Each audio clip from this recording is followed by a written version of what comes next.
But I was just going to say, I'm so glad that I wasn't first getting up here, just because I've enjoyed being able to see the different personalities, the different presentation styles, and the different types of advocacy and community work that's going on. So it kind of reshaped how I might share my TAT Talk with you all.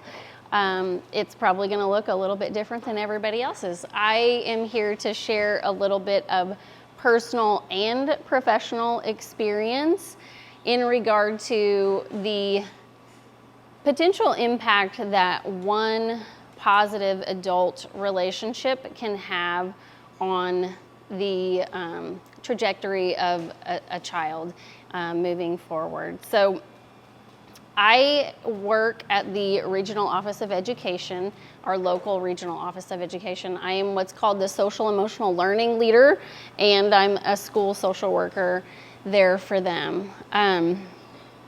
But I want to share a little bit about my personal life that got me to be here in this professional arena of education, which is a totally different system than any of all the other systems that we have heard about tonight. It is a very exclusive system, I have come to find out.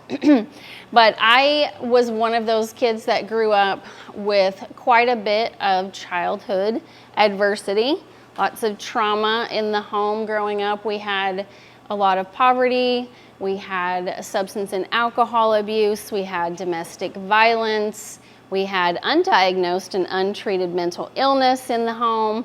I have 3 siblings, and then of course my parents, and out of our family of 6, I am the only one of us that walked across a stage at high school graduation. I am the only one that has pursued higher education. I am the only one of my family members that has not been involved in the Department of Criminal Justice or the Department of Children and Family Services, some of which of my family members continue to still be active and present in those systems. And I contribute some of what maybe you could call my success to those positive adult relationships that I had when I was in school. I had other adults that maybe influenced me and had some positive impact, but those educators were really an integral part of what kind of springboarded me into making some good and positive decisions for myself. Unfortunately, those people didn't necessarily see the fruits of their labor during my time with them. It wasn't until much later in life when I decided that I wanted to do something a little bit different with myself, and I wanted to make a difference, not just for me, but for my son that I had at age 19, and then ultimately the students that I hope to be impacting positively today. So, as many of you might be able to imagine in the room, picturing a little kid who's having all this adversity, all this trauma, and then having to get up every single day and go to school, right? And we have to go there and we have to, be successful academically, and we have to exhibit positive behaviors while we're sitting in the classroom, all while trying to ignore or just minimize maybe what happened last night, right? So for a kid whose little tiny brain isn't quite developed, having to try to do that is incredibly challenging, right? And so it almost makes it impossible to be able to focus when you have those thoughts and feelings of fear and anxiety and insecurity, but not being able to truly explain what those things are or know what they are.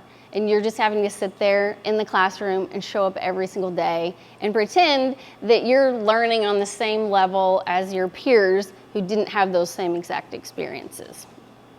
So I took those experiences from those teachers in the classroom that were kind and made that positive impact on me, and used it to fuel my passion for doing what I do today. But I also am thankful for those educators that weren't so kind, because they also fuel my passion for doing what I do today. So as I was starting to say, I wanted to make a difference, right? So as a single mother, I decided later to go back to school, go back to college, and it was through various events I finally decided on school social work.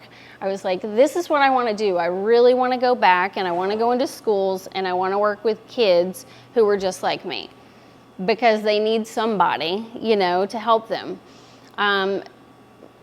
Upon graduation, that wasn't exactly the direction I went into. I was really disappointed, very confused as to why I wasn't going into the schools, because I transitioned right into mental health instead.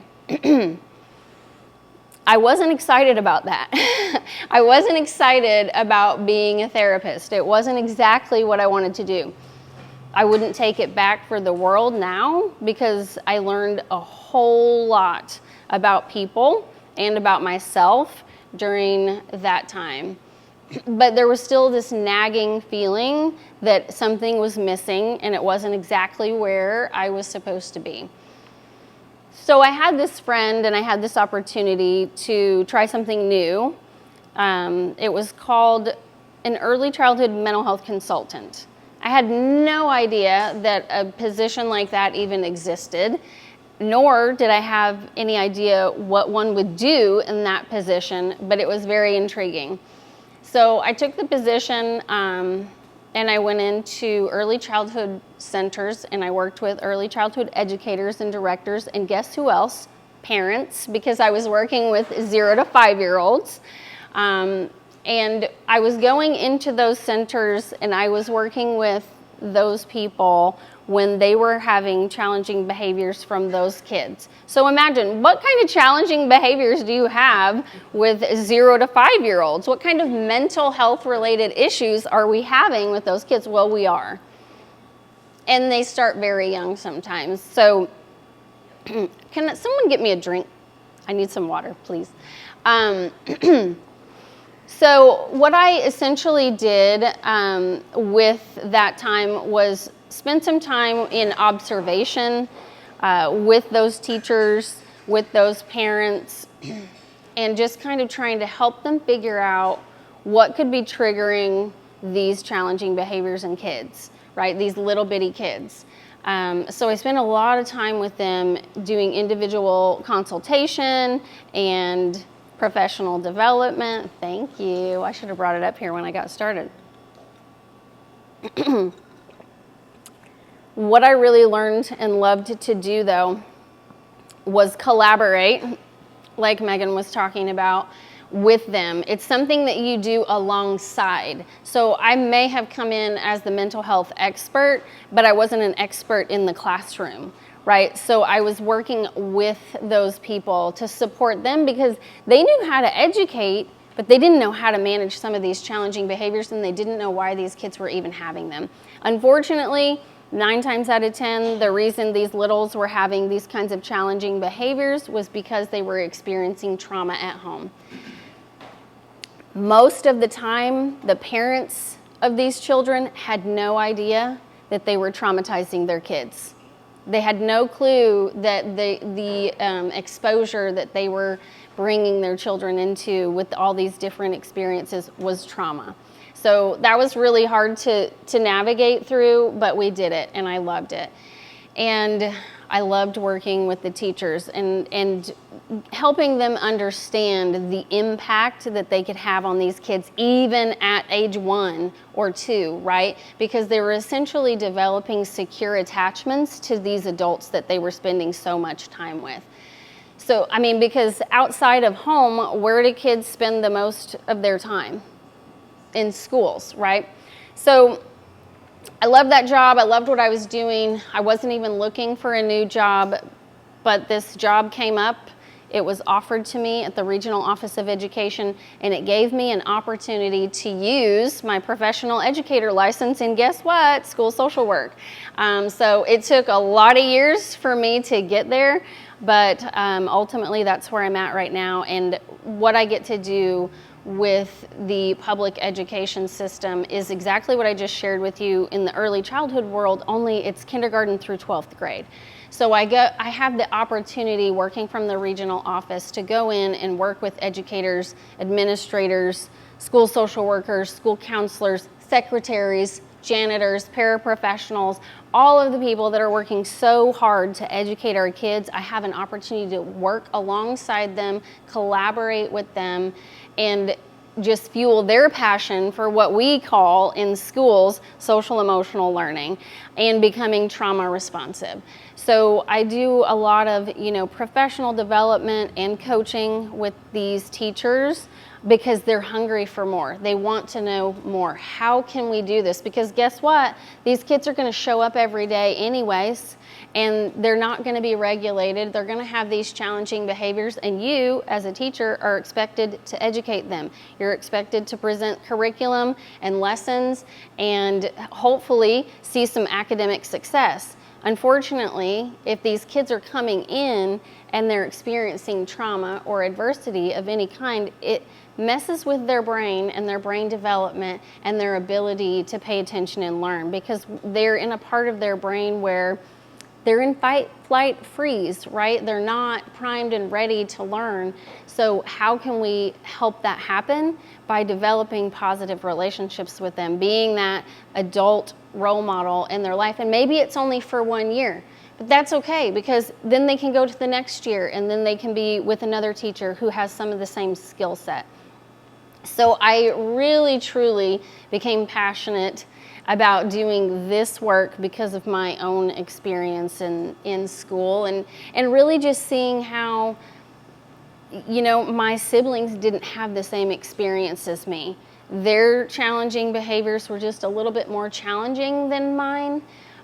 So it made it a little bit more difficult for teachers to want to connect, I think, with some of those types of students, where now when there's that awareness and that understanding as to why these behaviors are happening and some strategies that they can use that are really practical in the classroom, they don't feel as reserved or hesitant to come alongside those kids and really build those secure attachments with them.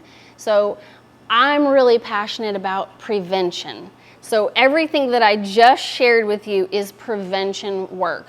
While I appreciate interventions and treatment, we need it, we have to have it, but unfortunately, we cannot meet the demand for treatment. We cannot hire enough mental health professionals to meet the needs of the kids in our schools that need them. So what does that mean?